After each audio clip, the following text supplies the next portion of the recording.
Hello. Good morning, good evening, good afternoon world. This is Callas Software. It's a VIP event for the pdfToolbox 13 upgrade release. A full week of presentations, but today on Wednesday we make a short break with pdfToolbox features. Today we want to look a little bit around, and this first session is dedicated to what's happening in the world of standards. After this session there will be another one that is given by callas Software's OEM partner and sister company Axaio Software, and they will show how they use our pdfToolbox in their products. So here in this session we want to cover what is going on at ISO when it comes to PDF. So every session during this week is somehow related to PDF. PDF is a file format that we all use for our daily work, and then it makes sense to look what is actually happening to the standard. And the standard is being developed at ISO, so we will look at ISO, and then there is a PDF association that is also involved in standardization work, so we will have a look into that as well. And then there is GWG, which also standardizes prepress or PDF work, and they are more in the prepress area, and that part, the GWG part, will be done by David van Driesche, and I will be covering ISO and PDF association. Yeah, so first an org chart. So a short introduction and overview. So in a minute I will jump into actual current projects at ISO and at PDF Association. First, a short overview how all this work is being organized. There are two technical committees on ISO level that deal with the PDF file format. Most of PDF, so the PDF file format itself, and also most of the subsets are discussed and developed in TC171 SC2 and TC171 ST2, as you can see at the bottom here, deals with document file formats in general and electronic document management systems and authenticity of information. Yeah, and that is the PDF standard itself, PDF-A for archiving, PDF-UA, and some other subsets. And then there is TC130, and that has a title Graphic Technology, where print standardization happens, where there is a liaison to ICC.org, so ICC profiles, and that is all standardized in TC130, and also those PDF subset standards that are related or closely related to the graphics arts industry, and that is PDFX and PDF-VT. And the work on ISO is organized according to the rules that ISO defines for the development of standards. And that happens so that the members of ISO are national standardization bodies. So not persons, not people are members, they're standardization bodies. And a standard is being developed over various stages. So it starts at the draft or a work item, a draft, and then goes further on several stages until it's being published. And now at the end of each stage there is a ballot, and in this ballot each national standardization body has just one vote. Yeah, so it's fully democratic, and then a nation has a vote, not a technical expert or so, the nation. But of course a technical expert can then join the national standardization body. So I do for the German national standardization body, which is DIN, and then I can tell DIN how to vote and if there are no other people doing so, then that might happen. Yeah. Important is all the technical experts do all their work for free. Yeah, and that is, I want to mention that because sometimes I need to discuss why the PDF standard doesn't come for free. It has a price, so it's actually 188 Swiss francs. But all this money just goes to ISO in order to organize standardization. So it's just for administration, not for developing the standard. And then there is a PDF association, an association where companies are members, and PDF association understands itself as being the link between PDF standardization at ISO level and the PDF industry. And in order to do so, PDF Association has liaisons with the two technical committees that I've just mentioned.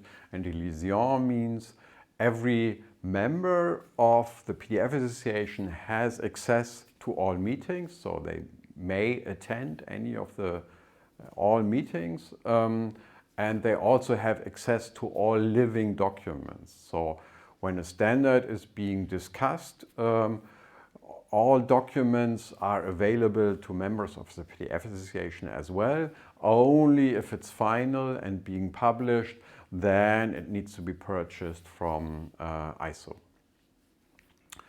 And since recently, in addition to that, PDF Association also has a secretariat for one of the committees, TC131, via the American standardization body, and that means PDF Association actually organizes all the meetings for where the standards are discussed and further developed. So far, that is the organization. Now let's have a look what's actually happening in the committees, so what is being worked on at ISO level.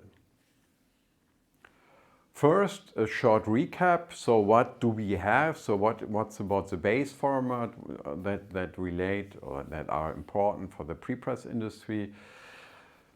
pdfToolbox was published in a dated revision last year, and pdfToolbox brought us some things that will be important maybe in the future. They are not very much around as of today.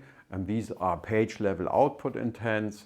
So you could have an output intent indicating the intended printing condition, intended printing condition on a page level. So up until today, until pdfToolbox, you could so only on the document level, but now you could have subdivisions in a PDF file with different output intents.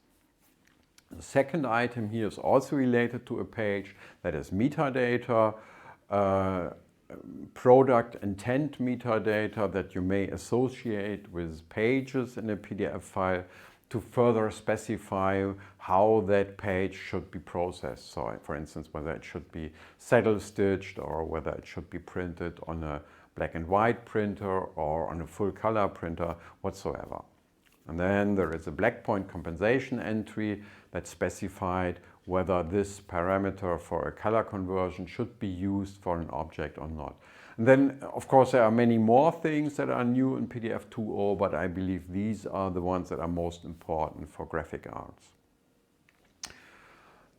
And most important for graphic arts also is the pdfX standard.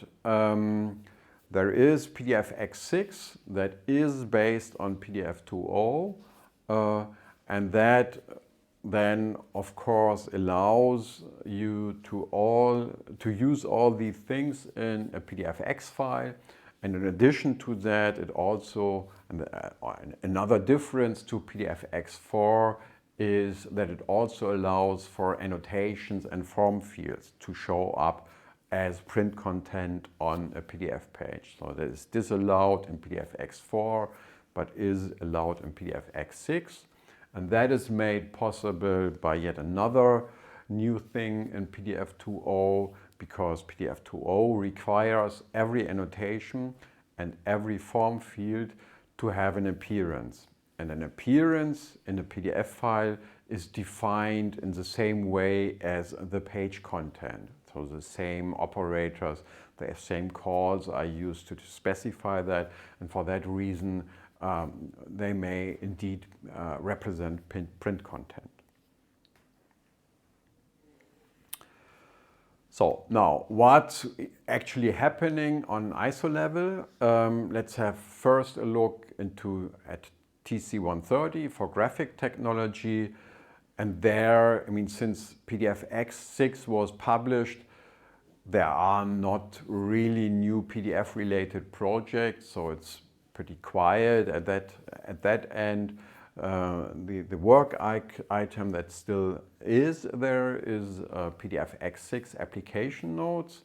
So something that further fleshes out how pdfX6 should be used in order to make it possible to establish a bit that it is being used in reality. The project leader there, who did a pretty good job and brought the project pretty far, had changed jobs, and now there is a new project leader, Bruno Montara, who has assigned the further work on it. Let me add here that it's not a surprise that so far there hasn't been much uptake on pdfX6. So it took a couple of years until pdfX4 came into reality, and nobody expected pdfX6 to happen right after its publication. So it usually takes several years until this is being used, and as of today many people just look at Creative Suite and wait until these new features like page level output intents will be supported there. What else? So what's happening in the other technical committee in TC171? First, various projects are going on there, further developing PDF 2.0, and that is organized so that these projects with a topic like the first one here, non-rectangular links, they are developed as a technical specification. So in this example we have TS24654, and that TS specifies something as an extension, and then you could use this feature, non-rectangular links, as it is specified already in a PDF 2.0 file. What you have to do is you have to make an entry into the extensions dictionary that may be present in a PDF file. So in the extensions dictionary you would say, okay, I'm a PDF 2.0 file, but I also use ISO TC 24654, and then an application can see, okay, this file is using an extension. I'm able or I'm unable to process it, so I rather give a warning or whatsoever. Yeah, so that is how it's supposed to work. The first one of these extensions is out for publication, and that has a title non-rectangular links. And that means up until this extension, you can have an area on a PDF page where you can click with your mouse and then something happens, a destination is being opened, and a destination may just be another page in the same PDF file, or it may be a URL, and then that would be opened in a browser if you allow it to do so. Yeah? And so far that area on the PDF page was always a rectangular area. And now I guess it will be possible to use an arbitrary shape here.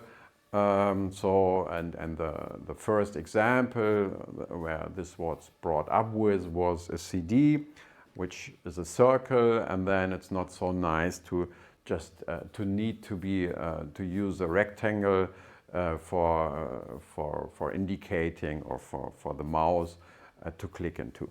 Yeah. The second one, clarification on initial graphic state parameters, is also interesting. That was in the first place brought up by someone from Infocus, who found out that the graphic state, which is a dictionary in a PDF file that specifies things like line width or blend mode for transparency and various other things, that it is not always fully specified whether a certain parameter, let's say the line width, what the value would be if it's not explicitly specified in a PDF file. So what is the initial graphic state parameter if it's not defined? Yeah, and that is not fully specified even in PDF 2.0, and therefore this clarifying document that has not been published yet. Then there are additional image formats being worked on. It was a very long list in the beginning that was analyzed. Background here is that in PDF you may use zip compressed images, you may use JPEG, or you may use JPEG 2000, all of which are pretty old.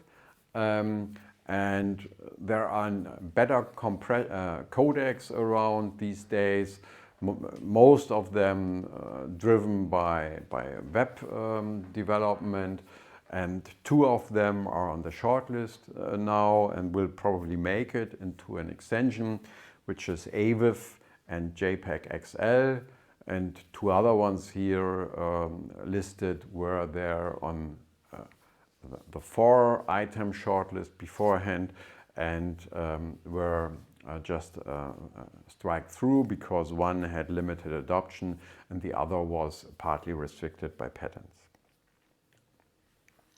There are a few more projects going on in ISO TC171 that are not so much related to graphic arts, so I just briefly talk about them.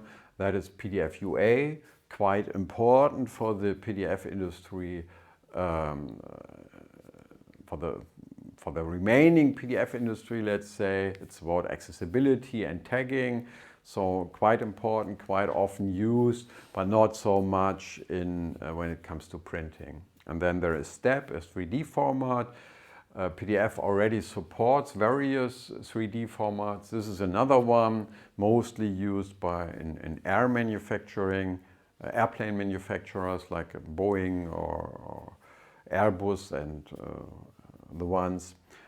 So this is also going to be a new thing in PDF.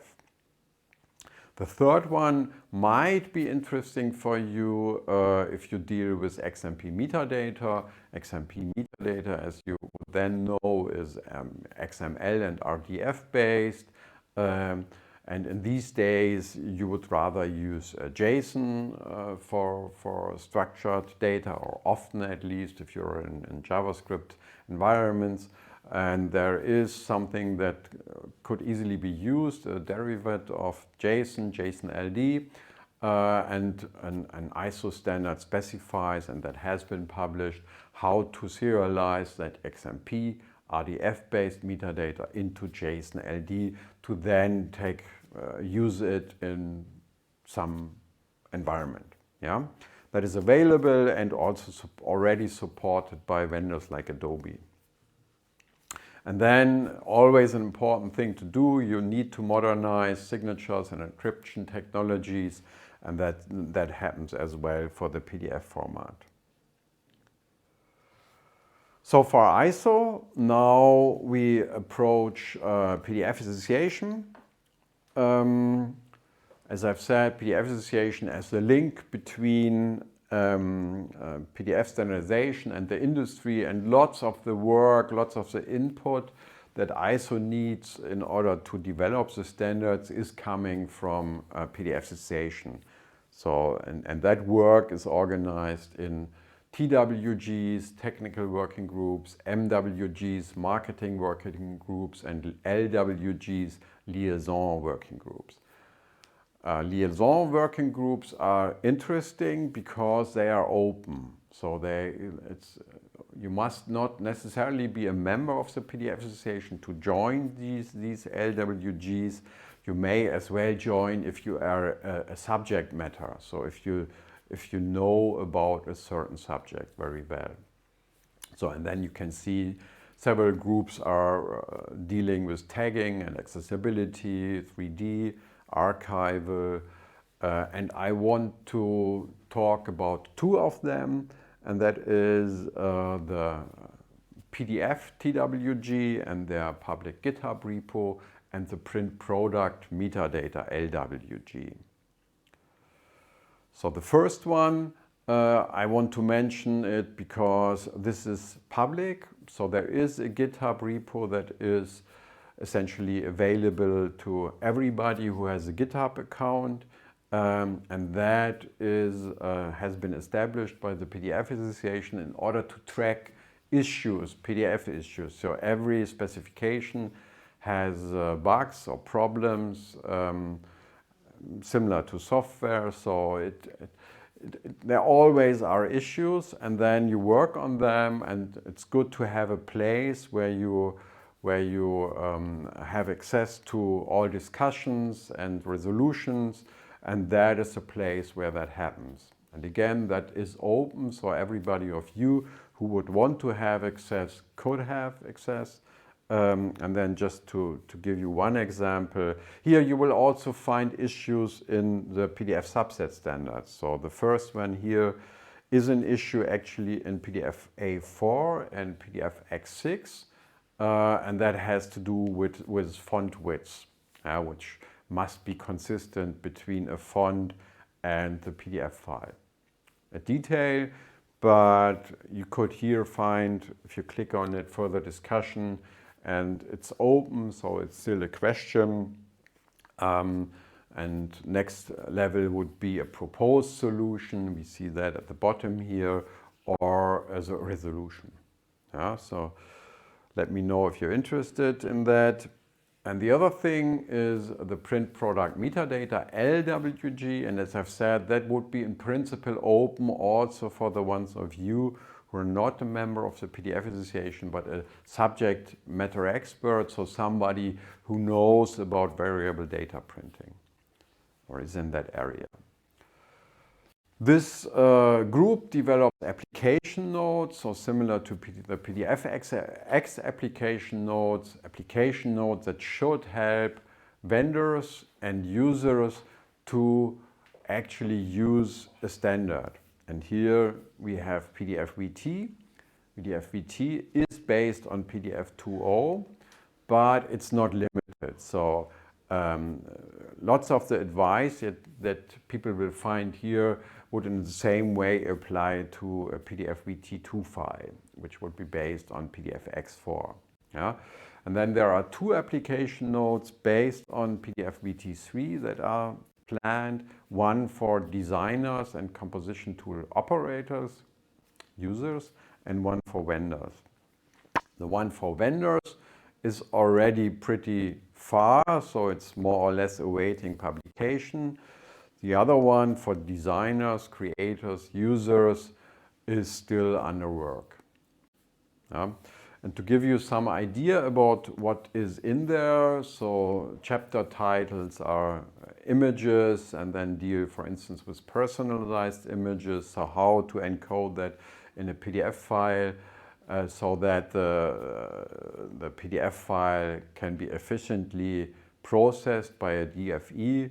So basically most of the stuff here has to do with enabling or allowing the DFE to efficiently cache a PDF file, so that the DFE, the RIP, can easily identify which objects are static, repeating over all pages, and which ones are not, so which ones are changing. So, and that means if it's clear what is static, then that could be put into the cache and doesn't have to be rendered over and over on each page. So that is very important, and in order to make that efficiently possible for a DFE, you need to design, create a structure that works for a DFE, and basically this application node will explain how and why that should take place. Yeah.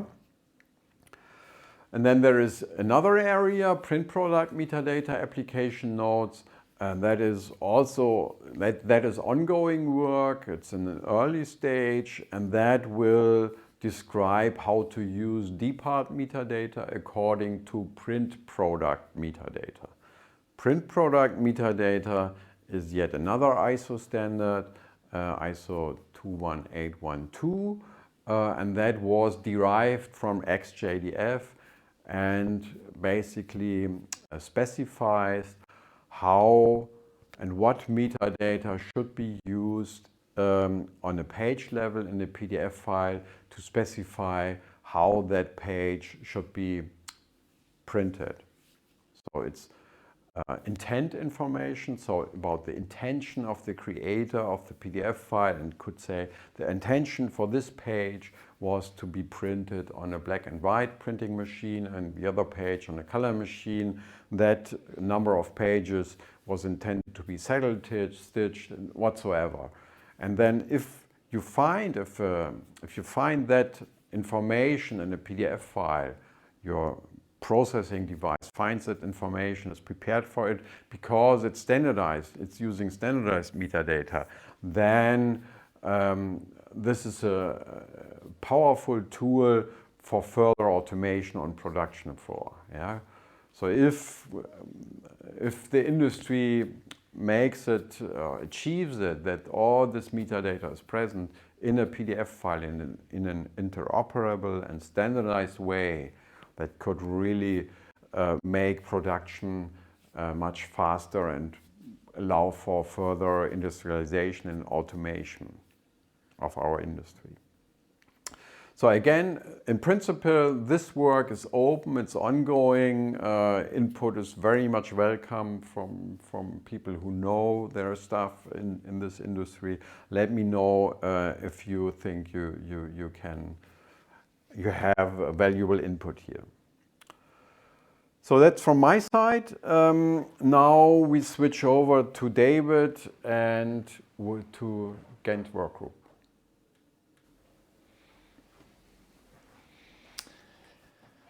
So let's look at the other side of the PDF standardization world, if you want, and that is Ghent Workgroup. Many years in the past, I didn't really have anything to talk about from that point of view, but this year actually there is. For those of you who do not know that, besides the stuff I do for 4Ps, I am also executive director of the Ghent Workgroup, and I am one of the chairs of the specification subcommittee. And we have been working on things, and I will share that with you. So where are we today with specifications? Well, if you would go to the specification page on the GWG website, or you go to the application settings page, then you will see essentially two versions of the specifications supported today. The first is called 1v4, and this is by now really pretty old. It is based on pdfX1A still, which implies a very old version of PDF, no transparency, no layers, no modern features. It is still a little bit used, however. The second specification version that you'll find on the Ghent Workgroup website is 2015, which, as the name implies, was released in 2015. So even that, which is the current version if you want, even that is by now already 6-7 years old. It is based on pdfX4, which is a little bit more modern than pdfX1A, not by that much perhaps, but at least it supports some of the more modern features like transparency and layers and JPEG 2000 compression, and there are a few others. This 2015 specification introduced or supports, I should say, all the 1v4 variants, and then adds some new ones. And if you're not familiar with how the Ghent Workgroup does that, a variant is, well, a variant of the specification, so a certain set of requirements for PDF files for a particular market segment or for a particular printing technology or something like that. So you could have a variant for PDFs used in advertisements. And in the 2015 specifications, we did the original specification, and then some additional ones were added after the initial release. And you can see them there: packaging, digital print, which is small format digital print, and then sign and display, the large format digital print. However, a new version is coming. It has been coming for a very long time, but this time we are near a release date. The name for that new version should be GWG 2022, which implies correctly that it will be released in 2022. And more details about that will follow from the GWG once an exact release date is there, and there is some supporting documentation for it, and so on. So why a new version, and what is new in there? And I have listed a few topics there, and I want to take a few minutes to talk about each of these. Let's start with one of the very technical reasons, and that is mostly important for people who have to implement the specifications. If you write pre-flight software, or you somehow want to do quality control of PDFs, then you need to know, you need to read the specification document itself, and you need to understand what is in there, and you need to have enough information to convert that into software somehow. And the old specification version was a Word document that was here and there perhaps a little bit vague about the technical details that you needed to know. And we thought that it was time to change that. And you see a screenshot there of what the new documentation or the new documentation for the specification looks like. And I'm going to show that in a little bit of more detail. So if I go to my browser, you now have a view on the actual specification document. No longer a Word file, but a spreadsheet. And in that spreadsheet, a bunch of different things. And I know the text is very small. It's not my goal to have you read this whole thing. I just want to highlight the structure of this document. Where before we had very textual and like I said, sometimes a little bit vague descriptions of what we were talking about, in this new specification version, we have a subdivision between definitions that define certain elements that we're talking about in a lot of technical detail, very often referring to the PDF specification. And then we have requirements that correspond loosely to what would be a pre-flight check, if you want. The definitions have a unique ID, all of them, that will remain unique, so it will never be reused for something else, which is important if you want to interpret this document. And it has a version. Each of these definitions has a version number. And that means that as we work on this specification going forward, it should be much more easy for someone who wants to implement it to see what has changed, what they should pay attention to, and so on.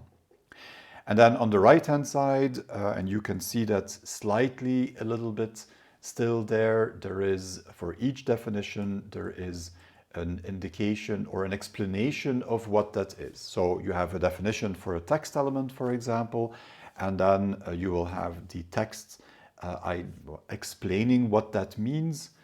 Like I said, very often referring to the PDF specification, but very often also referring to other definitions in this document. And then, other than the definitions, or next to the definitions, you have requirements. Again, each of these requirements has an ID and a version index with the purpose of tracking changes to it. And then for each of these requirements, there is a title explaining very briefly what this is, which very often by pre-flight software is used as a hint of what to use as the pre-flight error if they check on that. And then there is an explanation of the requirement, a description of the requirement. And of course, this description then references the definitions that are elsewhere in this specification document. The last thing I want to show you here is, and I need to resize this a little bit to make it work correctly, probably. Yeah, Google Sheets doesn't always work so well if you want to show it on an extra screen. So this is the variant table. Like I said before, variants are specializations, if you want, of the specification for a particular market segment or for a particular printing technology. And what you see in this sheet is a list of all of the requirements. And then for each variant, there is an indication of whether this particular requirement is used by that variant, whether it would be an error if a mistake is made against that requirement, or perhaps just a warning. And if there are requirements that use parameters, and a good example would be text smaller than 5 points, well, that 5 point is also listed in the variant table, because very often it is different for different variants. Yeah? The way of working with this in this way, with definitions, requirements, and then variants that list all of these things nicely, is much easier than what we had in previous versions of the specifications, and it should make it much easier not only to implement these specifications in software, but also to make sure that they have been implemented correctly and understand what happens in each of the different variants. So, that much for the explanation of what we did on the specification level. That was a lot of work, but I think definitely for people who are going to work with this from a technical point of view, that this was important work to be done. Second thing, you already saw this variant table. As I explained in the 2015 specifications, there were some variants that were added afterwards, like packaging and large format. And sometimes they used slightly different versions of a requirement, or there were some extra requirements, and that made it difficult to figure out what these requirements were. Those things lived in multiple documents. That was a little bit difficult. So that has been consolidated into one table where all the variants have been brought together. The other thing that happens typically is that over time, things change. Technology changes, what people do with PDF files change, and so some of these variants grew closer to each other to the point where we said, yeah, it's probably not useful anymore to see them as two different things. Let's just consolidate them into one variant. So that has happened as well. And then in the end, this is what you end up with. Yeah? This is an overview of all the variants that you have in the 2022 specifications. Advertisement, sheet-fed and web-fed commercial, and then large format and digital print, and the packaging specifications. For many of them, you still see a CMYK and then a CMYK plus RGB variant. The difference between those each time is that in the CMYK plus RGB case, you can have images that use ICC-based RGB, for example. The CMYK variants always only support gray CMYK and spot color.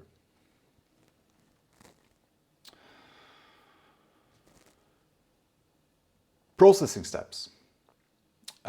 Processing steps are mostly relevant for packaging. I think actually exclusively relevant for packaging at the moment, at least. And very briefly said, they are a way to identify elements in a PDF file, not by looking at spot color names. And this was a very common thing to do in the past. If you wanted to specify a die line in a PDF file, for example, then you would use a spot color called die or die line, or maybe Stanze if you are in Germany, or Snellen if you're in the Netherlands or in Belgium. And of course that is very difficult to work with because how do you know what the die line is and where it is if you don't know exactly what name for the spot color is going to be used, and if it can differ from company to company. So these processing steps, which is an ISO standard, gives you a way to standardize that by not using specific spot color names. You can call these elements exactly what you want, but by putting them in a layer or an optional content group that has standardized metadata attached to it. If it's a die line, it should be on a layer. The layer should have a structural cutting metadata pair attached to it.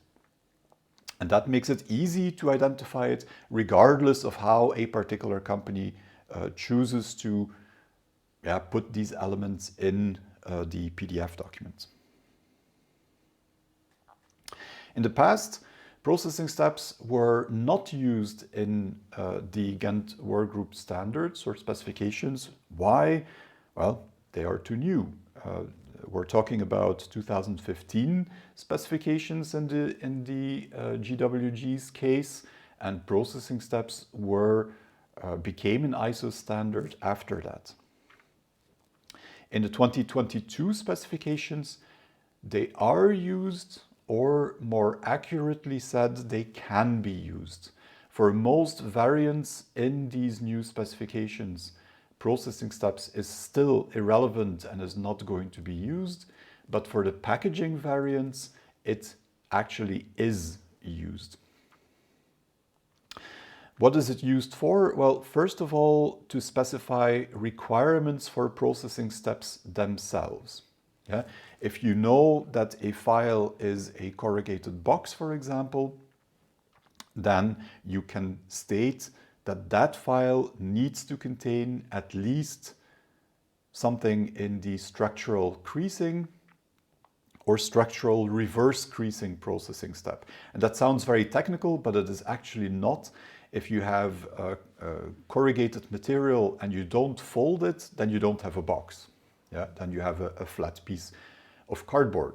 So you know that you need to have this, or you can never have a box. Yeah, so that is one type of requirement that you'll find in the 2022 specifications. The other requirement is, or the other requirements are around the usage of these processing steps. And a good example is that for certain requirements, elements that are outside the die line, for example, don't count, and you want to ignore them. And the fact that we incorporate processing steps into the specification allows you to take that into account and allows you to, for example, say text should not be smaller than 6 points, but if it's outside of the die line, we don't care. That was not easily possible in previous specs, but in 2022, that is possible. And then something that is probably going to be the item that is most noticeable for most of you if you're just using pre-flight software, for example, and that is the ability in the 2022 specifications to have less false positives during a verification process.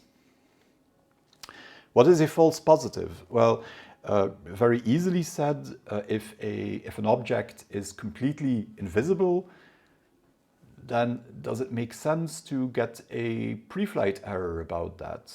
Because if it's invisible, it's never going to cause a problem in production. Yet, in the 2015 specifications, you would get an error about it. And then you might be confused because there is an error somewhere, but you actually don't see the object that causes it. Yeah? When is an object invisible?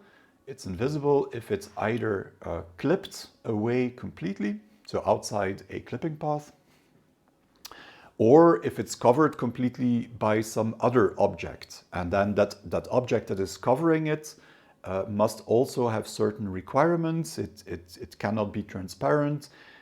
It cannot use overprint, for example. So it must really be completely opaque and hide the object that lies behind it.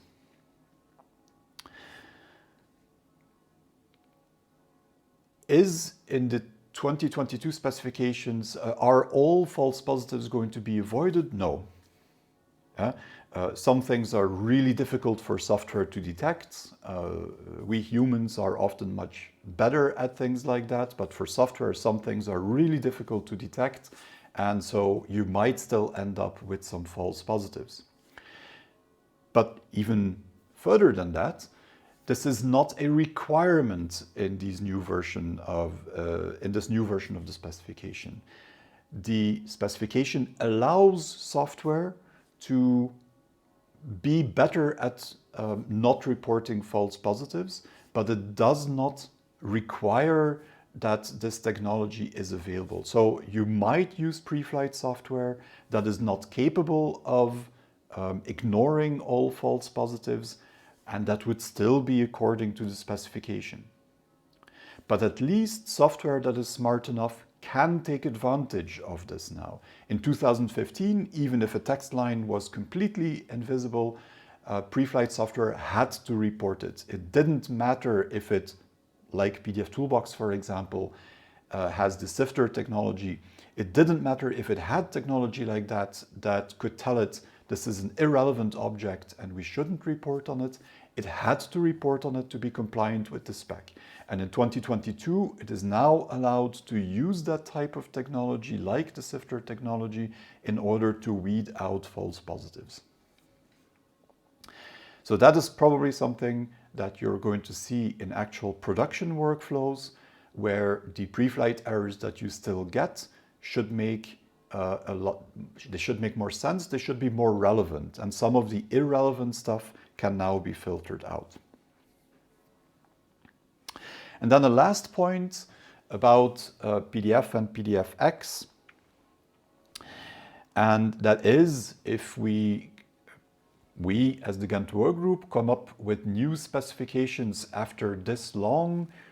You heard from Dietrich what ISO has been doing. You heard that PDF 2.0 is out and that PDFX 6 is out.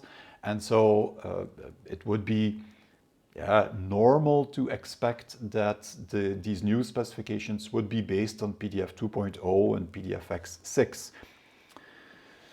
But that is not the case. Actually, between 2015 and 2022, nothing has changed. These new specs are still built on pdfX4, which uses PDF 1.x. Why is that? Actually, Dietrich already explained that as well. It takes time for things to be accepted in the market. And while ISO always works strategically long-term, and it is important for them to come up with PDF 2.0 and come up with pdfX6 and so on. It takes time for software and hardware manufacturers to implement that. RIPs have to implement it, color management software has to implement it, it has to be supported by pre-flight software, and so on and so on. And that doesn't take months, it takes years. Ghent Workgroup has always had the point of view that if we release something today, it has to be usable today. If we would build these new specs on top of pdfX6, then we probably would have to wait 2 to 3 years before there is enough adoption in the market that user associations and printers and so on would start to use these specifications as well, and that is not what we want. So they are based on the pdfX4 technology. Of course, if the market gets to the point where there is sufficient adoption in software and hardware, then from the Ghent Workgroup, you would be able to expect that we come up with an update to these specs, whatever it is called by then, that would be based on pdfX6. It is logical that we are going to go in that direction, but pdfX6 is not far enough at the moment to build new specifications on top of it. Question, do you have an insight on when we will see the release of solutions that are actually able to generate PDF 2.0 PDFs? I think if I would have an insight, I wouldn't be allowed to tell you. But it's actually much simpler because I don't have an insight. I know that there are people working on it, both in the case of PDF 2.0 and pdfX6. People are actually working on it. I know that on the callas side, for example, it is not that they are working on it, but things have been implemented to some extent. Yeah, I mean, you can, with pdfToolbox, you can create PDF 2.0 files, definitely. Yeah. So, but that is only one player in the market, of course. What you really need is software to create it. Yeah? You want InDesign, for example, to be able to save pdfX6. And today it can only do so with a workaround. The workaround could be made to print from Axio, and actually the next presentation talks about how to export pdfX6 from InDesign using made to print. But you also want that to be implemented in the Adobe software itself, and then you also want it from all the other vendors. So it's hard to say.